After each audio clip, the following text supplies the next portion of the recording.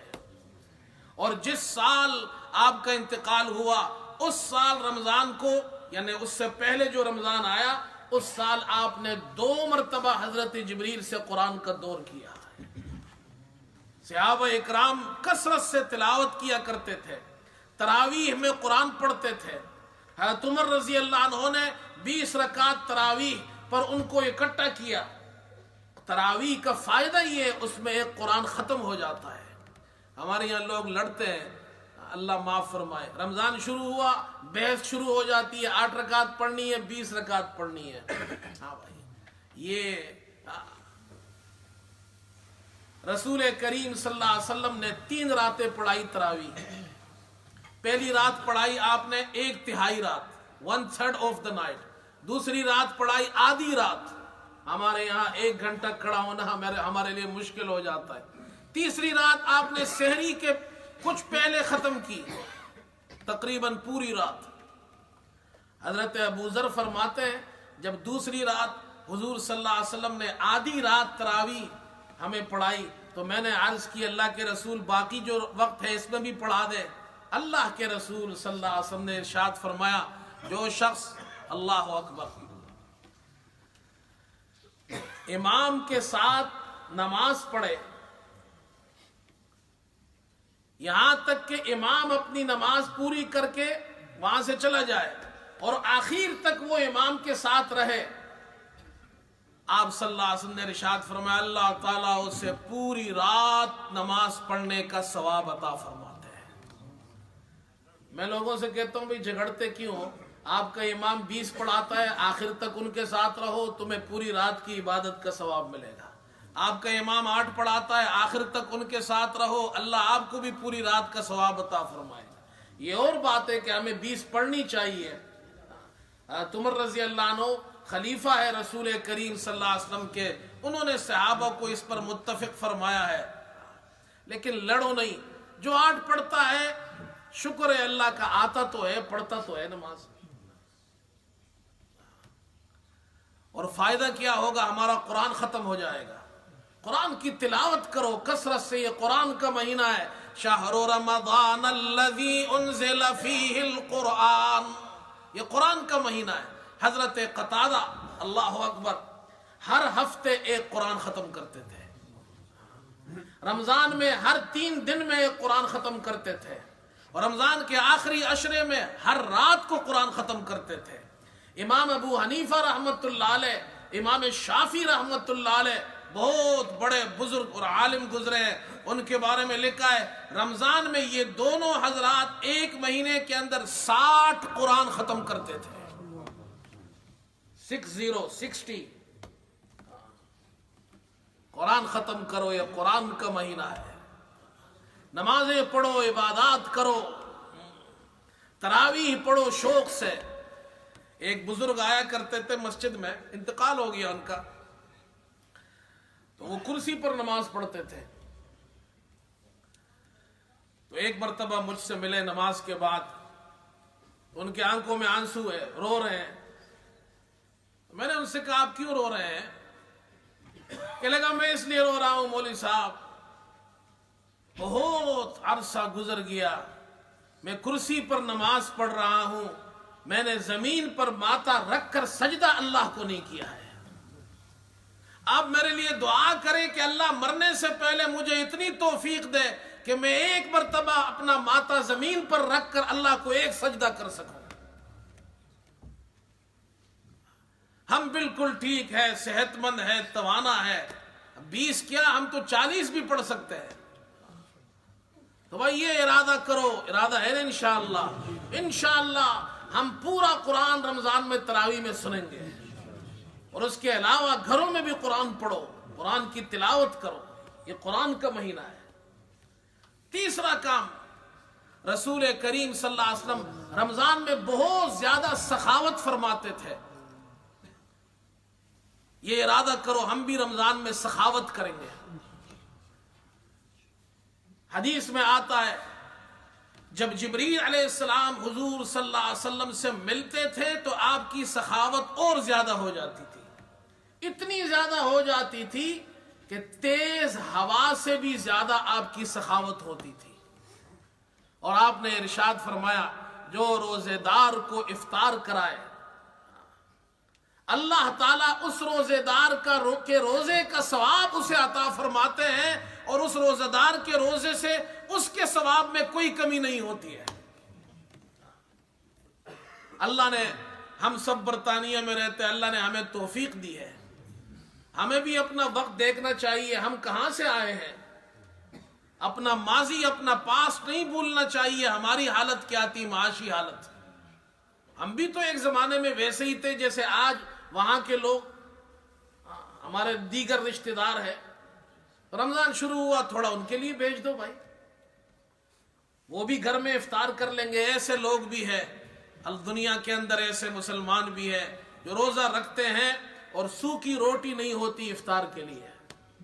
ہمارے دسترخوان پر مختلف انواع کے کھانے ہوتے ہیں۔ اسی طرح یہاں جو ہمارے آس پڑوس میں غیر مسلم ہے، ان کی یہاں بھی کچھ بھیج دیا کرو۔ اسلام اس کی ترغیب دیتا ہے، پڑوسیوں کا خیال رکھو۔ رمضان میں بھیجیں گے تو آپ سے پوچھیں گے یہ کیا ہے، وہ پکوڑے بناتے ہیں، سموسے بناتے ہیں۔ بریڈ فورڈ میں ہمارے مولانا نعیم صاحب امام رہے ہیں کافی عرصہ، تو انہوں نے ایک قصہ سنایا کہ ایک نوجوان وہاں مسلمان ہو گیا، تو کسی نے اس سے پوچھا تم کیسے مسلمان ہوئے، ریزن کیا تھا؟ اس نے کہا ایکسپٹڈ اسلام بیکوز آف پکوڑے، پکوڑوں کی وجہ سے مسلمان ہوا۔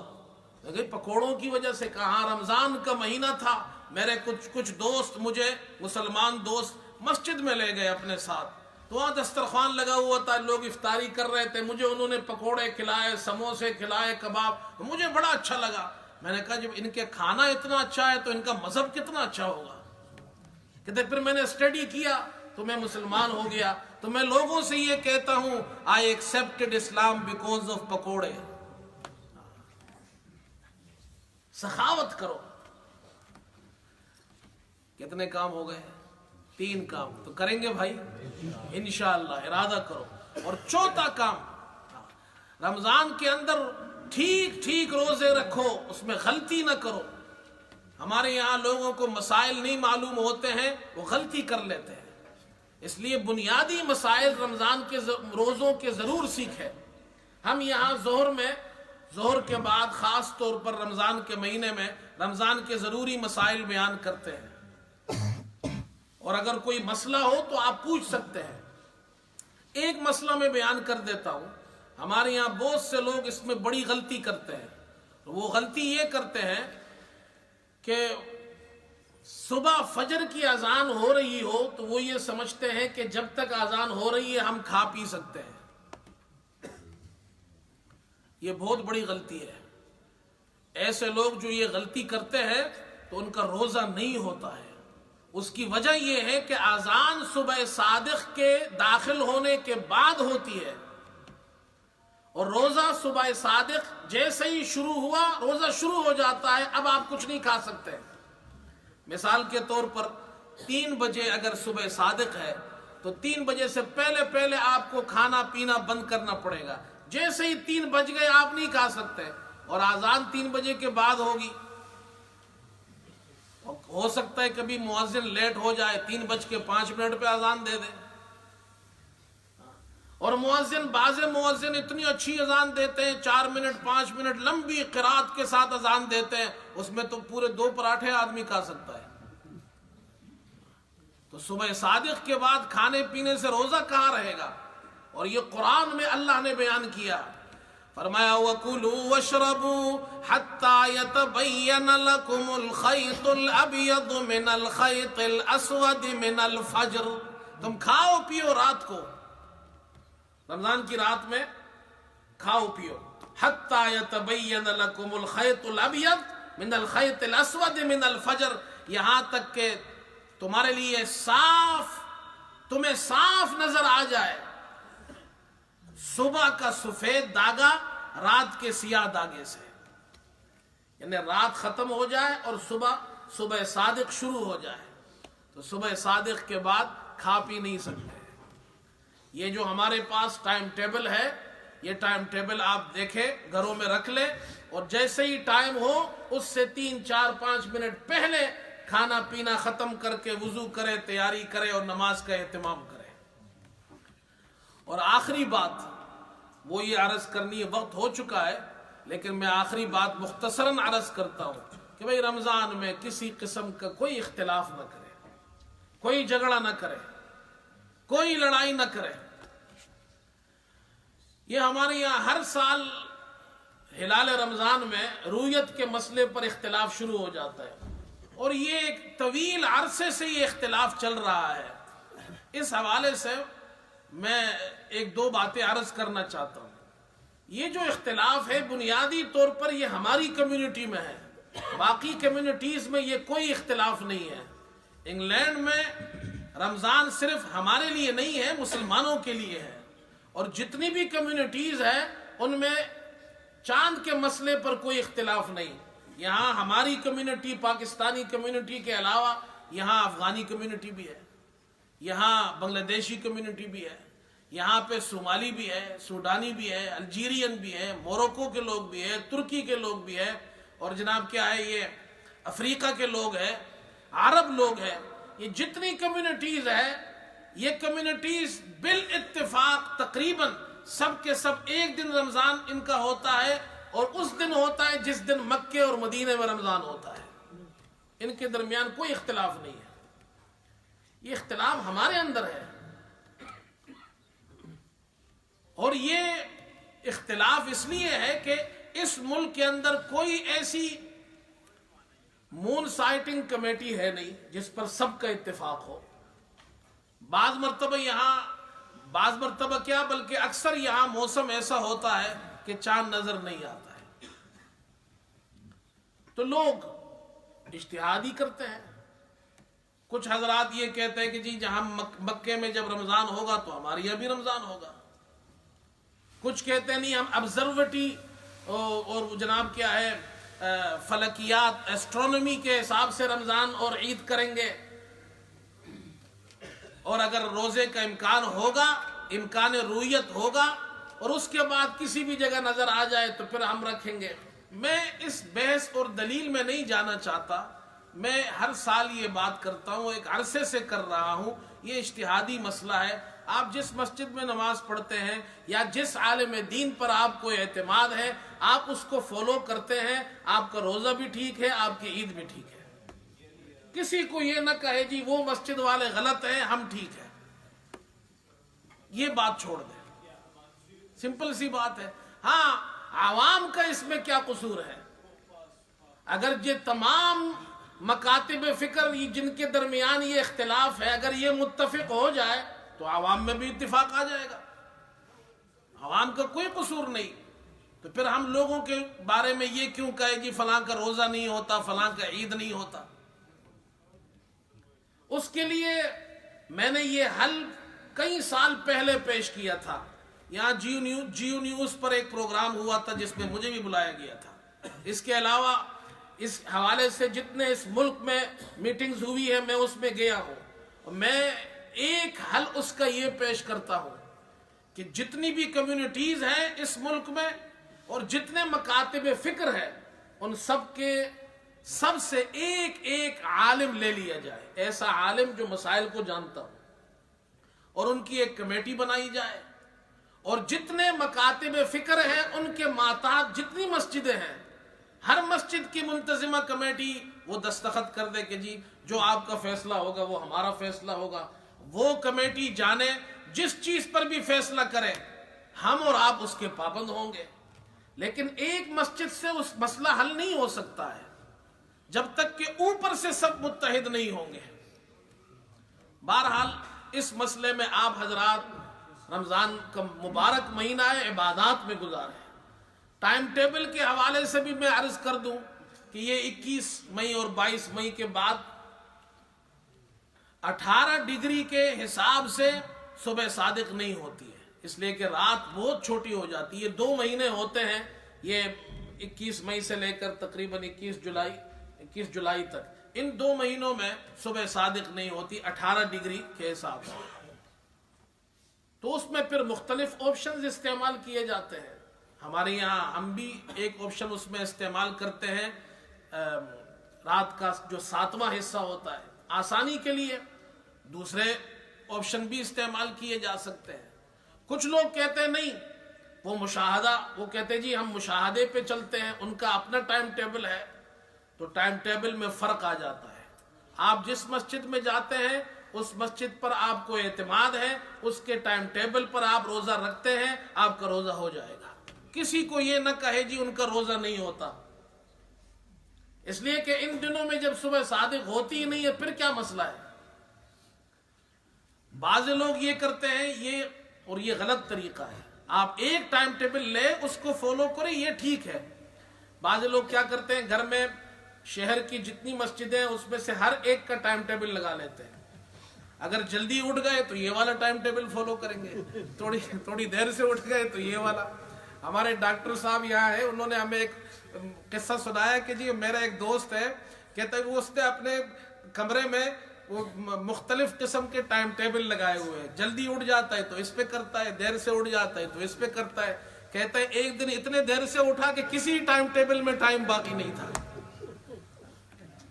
تو ایسا نہ کرے، آپ اپنے لیے ایک ٹائم ٹیبل لے لیں، اللہ سے دعا کریں اللہ یہ مہینہ ہمیں بابرکت مہینہ صحت عافیت کے ساتھ نصیب فرمائے، اللہ تعالیٰ ہمیں روزوں کا اہتمام نصیب فرمائے، قرآن کریم کی تلاوت نصیب فرمائے، اور شوق اور ذوق سے عبادات کی توفیق اللہ ہمیں عطا فرمائے۔ وآخر دعوانا الحمدللہ رب